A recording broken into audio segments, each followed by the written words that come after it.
tutup masjid perlu lah Syekh. Tutup masjid corona bagaimana? Jadi tadi pagi ulun ngobrol dengan Dr. Sabran. Dia sidin bahari itu pada waktu Nabi kita bertarung dengan nyawa, berhadapan dengan musuh, antara hidup dengan mati, itu pun tetap salat berjamaah pada waktu itu.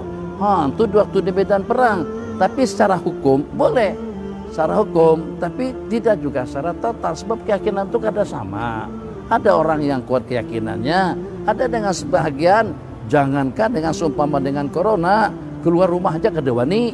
Nah, jadi secara hukum nanti apa? Kalau secara hukum hujan, misalnya hujan yang merata, banjir, atau juga dengan halangan rintangan yang seumpamanya, itu akan menggugurkan kewajiban kifayah untuk kita melaksanakan sholat fardu, menggugurkan kewajiban kita melaksanakan sholat berjamaah iralat, menggugurkan kewajiban kifayah atau kewajiban fardu ain menurut madzhab sebagian daripada ulama untuk kita melaksanakan sholat berjamaah. Ulama katakan tiap yang menjadi penghalang atau tiap yang memberikan kelonggaran kepada kita untuk kita tidak jamaahan, juga sekaligus memberikan kelonggaran kepada kita untuk kita kadang melaksanakan sholat Jumat. Itu daripada sudut hukumnya. Daripada sudut hukumnya, memang dalam kondisi seperti itu yang merisaukan dan yang menakutkan, secara pasti atau secara zani itu kita sudah bisa melakukan atau mendapatkan kelonggaran daripada hukum.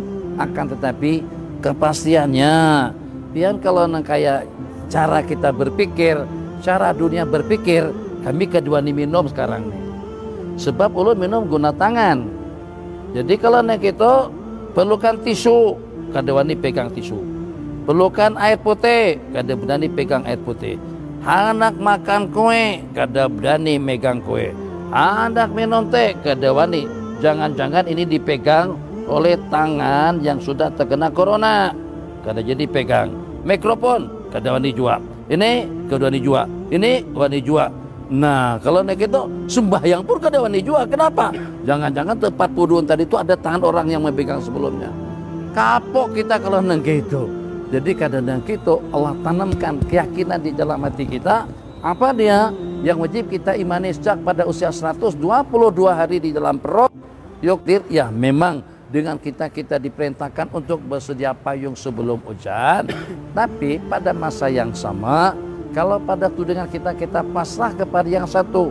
Yang satulah satu-satunya yang mampu untuk menyelamatkan kita daripada segala masalah, daripada segala wabah, daripada segala problem. Satu. Kemudian yang kedua, Allahumma shalli ala Sayyidina Muhammad. Dalam hadis diriwayatkan apabila Allah turunkan bala dan malapetaka, akan Allah elakkan bala malapetaka itu kepada jamaah masjid. Khusus sebutannya Umar Masajid. Jadi Umar Masajid itu jamaah masjid. Tidak berarti saat ketika bencana itu turun, musibah itu turun, kita dalam masjid, tidak. Kita sekarang jamaah masjid, ahli masjid atau ahli hisab, ahli jamaah atau ahli hisab, atau kita ahli karaoke, atau kita ahli dangdut misalnya. Jadi orang-orang yang jadi ahli masjid, yang walaupun saat ketika wabah itu merebak, tersebar, tetap dengan kita sebagai ahli masjid, insya Allah janji Allah akan terelak daripada mereka. Tanamkan keyakinan. Jangan sampai orang Cina lebih yakin. Orang Cina tiba corona menimpa rakyat Cina setelah statement daripada Jinping.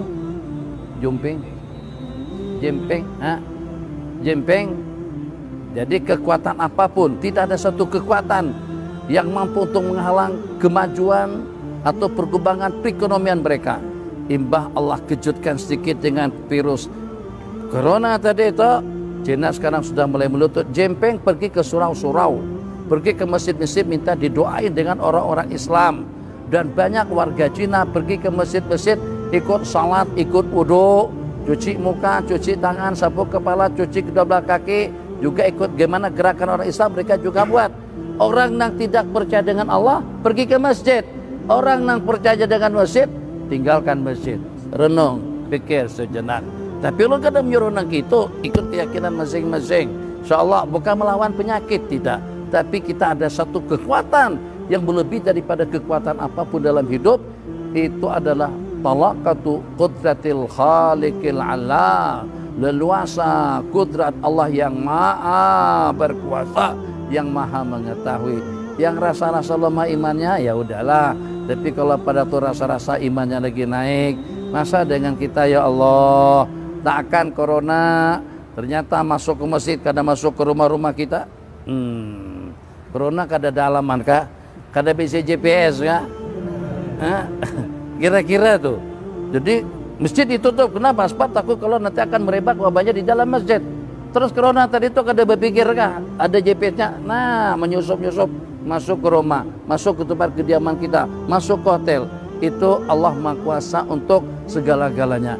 Jadi dengan kita dalam kondisi seperti itu, kalau memang diperintahkan secara wajib, kita sam'an wa ta'atan, kita patuh kepada ulil amri. Tapi kalau pada waktu kita diberikan kelonggaran, kenapa dengan kita kada pergi? Masjid pokoknya nang wani tolakan, masjid kada ditutup, masjid dibuka untuk sesiapa saja. Jadi dengan kita, kenapa kita kada tolak pada waktu kita dengan kita dipanggil? Jadi kata Imam Sa'id bin Musayyib, pada waktu disuruh orang, pian jangan keluar masjid, jangan keluar rumah, pian duduk di rumah aja. Kalau kada keselamatan pian kada terjamin, diancam oleh Khalifah Abdul Malik bin Marwan akan membunuh Imam Sa'id bin Musayyib. Jadi kami sarankan dengan pian tinggal di rumah aja, jangan keluar. Jadi Jasiden menjawab, nang kaya apa dengan seruan hayya 'alas shalat ya hayya 'alal falah. Nang kaya apapun, di mana adzan berseru, di mana adzan dikumandangkan, aku akan pergi, aku akan datang. Kadang-kadang sudahnya dengan keyakinan yang lemah, kada ke masjid, kada jamaah dan juga kada jumatan, meninggal pulang. Ayo, naudzubillah. Jadi Allah kulial ulun kada mencanangkan agar pian tulakan ke masjid, dan juga kada menyarankan agar dengan kita dudukan di rumah. Elok kalau kita pergi, elok kalau kita jamaahan. Insya Allah yang maha melindungi, yang maha mengasihi, yang maha memberi, asalkan kita disiplin, asalkan kita senantiasa selalu dengan kehendak Allah. Allah tidak akan memberikan pelindungan kepada kita yang patuh dan taat kepada kehendak dan juga kepada aturan.